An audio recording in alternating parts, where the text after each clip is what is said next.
Bapak, Ibu, saudara-saudari, kaum muda, remaja, adik-adik, apa kabar? Baik.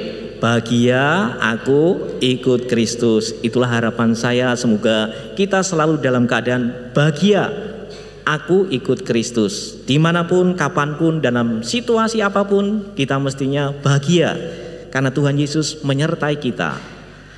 Dalam situasi sulit apapun, senantiasa dalam Kristus ada jalan keluar. Mengawali homili ini, saya juga ingin menyapa dengan salam dari saya. Salam sehat, semangat, sejahtera, jangan lupa bahagia. Mari bersama-sama.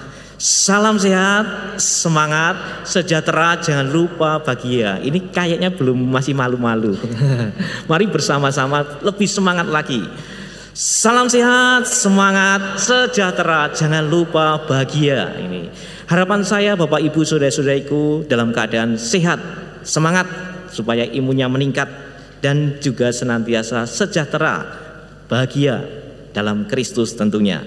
Saudara-saudariku yang dikasihi Tuhan dan mengasihi Tuhan, kalau saya bertanya, dalam doa Bapak, Ibu, saudara-saudari semua, yang paling banyak doanya itu isinya pujian atau syukur atau permohonan? Biasanya kalau jujur ya permohonan. Mestinya yang baik apa? Oh, yang baik syukur. Yang baik mungkin barangkali seimbang. Barangkali seimbang, ada pujiannya, syukurnya, dan permohonannya. Tapi nyatanya, toh kalau kita mau jujur, itu kebanyakan doa-doa kita itu isinya permohonan. Nah, ini mestinya seimbang, tapi seringnya permohonan. Artinya apa? Jangan-jangan kita itu lupa kurang bersyukur. Bukan lupa, tapi seringkali kurang bersyukur. Sudah mohon ini itu dikabulkan tapi lupa barangkali. Semoga tidak ya. Tapi semoga tapi biasanya begitu. Kita seringkali itu ya mohon ini itu, tapi kadang-kala lupa bersyukur. Sudah dikabulkan, barangkali dikabulkan dalam hal lain yang lebih pas untuk kita, tapi kita seringkali lupa bersyukur. Bagi saya bersyukur adalah suatu pilihan. Pilihan, kenapa kok pilihan? Ya itu tadi, kita bisa mengucap syukur atau tidak, ini pilihan. Maka marilah kita mulai membiasakan diri memilih untuk bersyukur. Kalau kita merayakan Ekaristi, ini pertama-tama doa kita itu isinya mestinya pujian. Pujian, sembah syukur, pujian, syukur, dan permohonan. Lengkap dalam Ekaristi itu. Sebagai puncak dan sumber doa kita, ini isinya lengkap. Pujian, syukur, sekaligus permohonan. Pujian atas karya keselamatan Allah dalam Yesus Kristus. Dan juga sekaligus syukur atas apa segala yang baik yang sudah kita terima, kita alami. Sekaligus permohonan, ada doa umatnya di situ. Maka kalau awal Ekaristi saya membiasakan mengajak umat itu untuk menyadari bahwa kita merayakan Ekaristi ini untuk memuji Tuhan dan bersyukur atas seminggu yang kita sudah jalani itu, banyak berkat, banyak kebaikan yang kita terima dari Tuhan. Maka kita gabungkan, kita satukan dalam Ekaristi sebagai puncaknya, puncak syukur kita, puncak pujian syukur kita. Kita gabungkan dalam itu Ekaristi itu, sekaligus kita mohon penyertaan berkat Tuhan untuk perjalanan seminggu ke depan yang akan kita lalui. Maka mari kita membiasakan juga memuji dan bersyukur dalam doa-doa kita. Kita mulai dalam hidup sehari-hari tidak hanya mohon ini itu, tapi juga bersyukur. Malah kita terus-menerus bersyukur dan memuji Tuhan. Kalau kita belajar dari bacaan pertama yang kita dengarkan tadi, kita belajar dari Naaman. Naaman yang sakit kusta itu mengalami kebaikan Allah melalui Nabi Elisa. Disembuhkan dari sakit kustanya setelah tadi berendam atau mandi di sungai Yordan sampai 7 kali. Dan akhirnya karena itu diperintahkan oleh Nabi Elisa, dituruti, kemudian Naaman disembuhkan. Dan Naaman mengucapkan terima kasih pada Elisa, sekaligus memuliakan Allah, memuji Allah Israel yang diyakini melalui Elisa itu. Kemudian Allah itu menyembuhkan Naaman. Naaman bersyukur dan memuji Allah. Inilah kita belajar dari bacaan pertama bahwa pujian syukur itu suatu pilihan. Naaman memilih untuk itu. Dari bacaan Injil lebih tegas lagi. Ada 10 orang sakit kusta.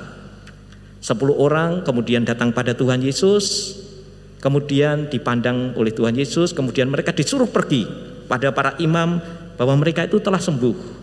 Dan kemudian dari 10 itu sembuh semua, tapi hanya 1 yang memilih untuk kembali pada Tuhan Yesus, untuk mengucap terima kasih, mengucap syukur, dan kemudian memuliakan Allah karena merasa disembuhkan. Dan justru satu-satunya yang datang pada Tuhan Yesus adalah seorang asing, yaitu orang Samaria.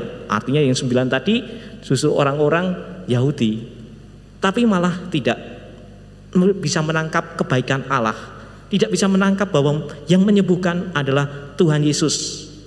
Mereka tidak kembali pada Tuhan Yesus, tidak mengucapkan terima kasih pada Tuhan Yesus. Kita bisa belajar dari satu orang Samaria yang tahu berterima kasih, mengucap terima kasih pada Tuhan Yesus, bersyukur kepadanya, dan memuji memuliakan Allah. Bagi saya, satu orang Samaria ini mengajari kita untuk bahwa bersyukur, berterima kasih, memuliakan Allah adalah suatu pilihan.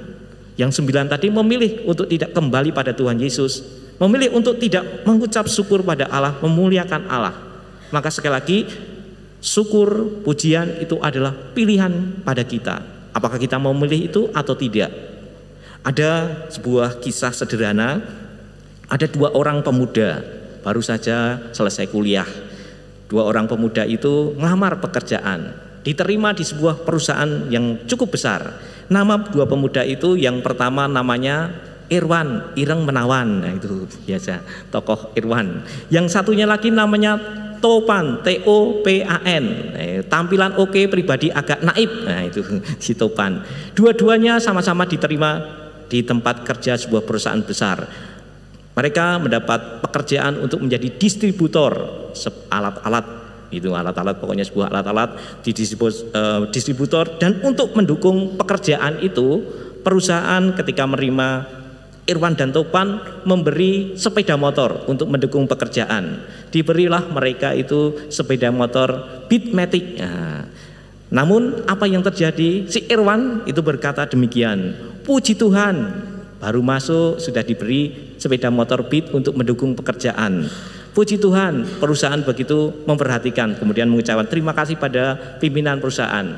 Lain dengan Irwan, Topan beda lagi.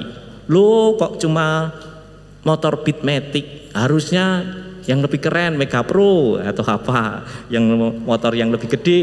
Ini Topan mengeluh, tidak bersyukur, protes. Kok cuma diberi ini? Kemudian berkembang 5 tahun kemudian, mereka masih bekerja di tempat yang sama, semakin lancar pekerjaannya. Perusahaan memberi perhatian, kemudian diberi setelah sepeda motor, 5 tahun berikutnya diberi mobil Avanza. Kemudian si Irwan, wah puji Tuhan, sudah bekerja 5 tahun diberi Avanza untuk mendukung pekerjaan. Kemudian mengucapkan terima kasih pada juga pimpinan perusahaan, selain juga memuji Tuhan, bersyukur pada Tuhan. Topan lain lagi, wah lah kok cuma Avanza, harusnya Innova gitu. Ini maka kemudian si Topan ini protes. Dari peristiwa-peristiwa ini pun kita bisa belajar bahwa bersyukur itu suatu pilihan. Kita mau mengeluh, mau bersyukur atau tidak bersyukur adalah sebuah pilihan. Namun begitu juga kita diingatkan, sebagai seorang beriman, kita bersyukur itu tanda orang yang beriman. Kok bisa tanda orang beriman? Karena yang bisa bersyukur ya orang beriman, bersyukur pada Tuhan, bersyukur ya bersyukur pada Tuhan. Itu tanda orang beriman. Artinya bisa menangkap kebaikan Allah yang diterima dalam hidupnya, entah itu melalui orang lain, entah itu melalui alam lingkungan. Maka menangkap sekecil apapun kebaikan Allah melalui sesama, melalui lingkungan, itu kemudian bersyukur. Itulah ciri bersyukur, itu ciri orang beriman. Kalau orang tak beriman tentu tidak bisa mengucap syukur, karena mengucap syukur ada terima kasih kepada Tuhan. Kalaupun mendapat kebaikan ya sebatas terima kasih pada sesamanya. Atau ini karena usahaku, kerja kerasku, perjuanganku. Bukan menangkap bahwa itu adalah kasih karunia Allah, kebaikan dari Allah. Orang beriman mestinya menangkap segala kebaikan yang diterima itu akhirnya itu adalah kasih karunia Tuhan, pemberian Tuhan, kebaikan dari Tuhan. Ini mesti kita tangkap seperti itu. Kita bisa belajar dari bacaan Injil yang kita dengarkan. 10 orang kusta tadi, hanya 1 orang yang bisa menangkap bahwa yang dialami itu berkat karya Allah melalui Yesus Kristus. Menarik, penyembuhan 10 orang sakit kusta tadi. Kalau biasanya Tuhan Yesus itu menyembuhkan itu ya dengan misalnya dengan sabdanya, talitakum misalnya, orang dibangkitkan dari kematian, atau misalnya dilepaskan dari dengan sabdanya lepaskan misalnya bisa bicara, atau orang yang buta itu diolesi, misalnya meludah di tanah kemudian tanahnya dioleskan ke mata, maka orang itu sembuh. Ada cara-cara tertentu yang digunakan Tuhan Yesus. Namun yang menarik kali ini Tuhan Yesus itu menyembuhkan dengan sebuah isyarat yang sulit ditangkap oleh 10 orang kusta tadi. Hanya 1 orang yang bisa menangkap ini adalah pekerjaan Tuhan Yesus, karya Allah. Apa kira-kira yang dilakukan Tuhan Yesus yang bisa menyembuhkan 10 orang sakit kusta tadi? Kalau kita merenungkan, itu ada yang menarik yang dilakukan Tuhan Yesus. Bukan melalui sentuhan, bukan melalui kata-kata, tetapi kalau kita perhatikan adalah dengan Tuhan Yesus memandang. Nah ini, memandang. Kalau kita perhatikan bacaan Injil yang kita dengarkan itu, Tuhan Yesus memandang. Yesus selalu memandang mereka dan berkata, "Pergilah, perlihatkanlah dirimu kepada imam-imam." Tuhan Yesus memandang. Dengan memandang, Tuhan Yesus menyembuhkan 10 orang sakit kusta. Maka marilah kita juga seringkali ya datang pada Tuhan Yesus. Apalagi dalam adorasi itu kita memandang Tuhan Yesus sekaligus dipandang oleh Tuhan Yesus. Kalau Tuhan Yesus memandang kita, tentu ada keajaiban-keajaiban yang bisa terjadi dalam kehidupan kita. Apa yang kita mohon pun, kalau Tuhan memandang kita, juga akan terjadi keajaiban-keajaiban dalam kehidupan kita. Kita harus yakin itu. Maka menarik bahwa 1 orang kusta, orang Samaria tadi bisa menangkap isyarat kesembuhan yang diterimanya itu dari Tuhan Yesus yang memandang dirinya. Maka kemudian orang itu datang pada Tuhan Yesus dan berterima kasih, bersyukur, kemudian memuliakan Allah. Saudara-saudariku yang dikasihi Tuhan dan mengasihi Tuhan, bersyukur, memuji Tuhan itu sebuah pilihan, juga tanda orang beriman. Mari kita juga bersyukur dalam hidup ini, memuliakan Tuhan dengan kita rajin berekaristi ini sebagai puncak syukur pujian kita. Pujian-pujian, syukur-syukur kita yang kecil-kecil, kita sadari bahwa itu adalah pemberian Allah. Kita kadangkala itu tidak usah meminta dari Tuhan Allah kita itu, tapi kita diberi. Kita tidak usah meminta udara yang segar, tapi kita sudah diberi. Kita tidak meminta hidup, nyatanya Tuhan memberi hidup terus menerus. Kita tidak meminta orang tua, meminta teman ini, saudara ini, tapi mereka hadir sebagai teman kita, saudara kita. Bukankah itu juga semua kebaikan Allah? Banyak hal sebenarnya dalam hidup ini ada yang kita minta, tapi banyak hal juga yang tidak perlu kita minta. Kita itu menerima kebaikan Allah.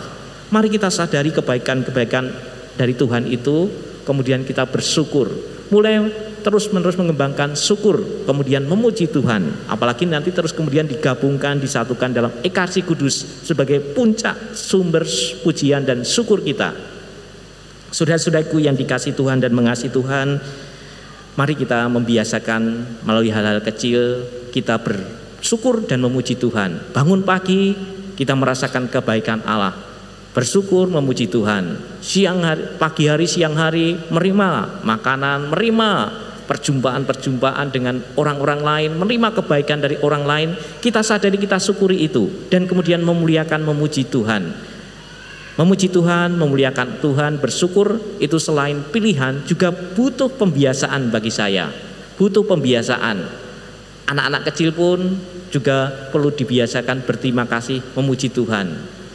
Maka mari kita senantiasa juga membiasakan diri untuk bersyukur, menyadari kebaikan Allah yang kecil-kecil, sekalipun kecil, ditangkap isyarat itu adalah kebaikan Tuhan, kemudian kita memuji dan memuliakan Tuhan. Semoga kita menjadi pribadi pribadi yang tahu berterima kasih, tahu bersyukur atas kebaikan Tuhan. Kemudian kita memuliakan Tuhan dengan tekun berekaristi, memuliakan Tuhan, sekaligus mewujudkan syukur kita dengan peduli dan berbagi. Berlian, berbagi, peduli dan perhatian itu juga bentuk kita bersyukur, memuliakan Tuhan dalam kehidupan kita. Juga dengan berbagi apa saja, dengan juga pelayanan-pelayanan kita itu sebagai bentuk syukur pujian kita untuk Tuhan yang baik kepada kita. Kemuliaan kepada Bapa dan Putra dan Roh Kudus.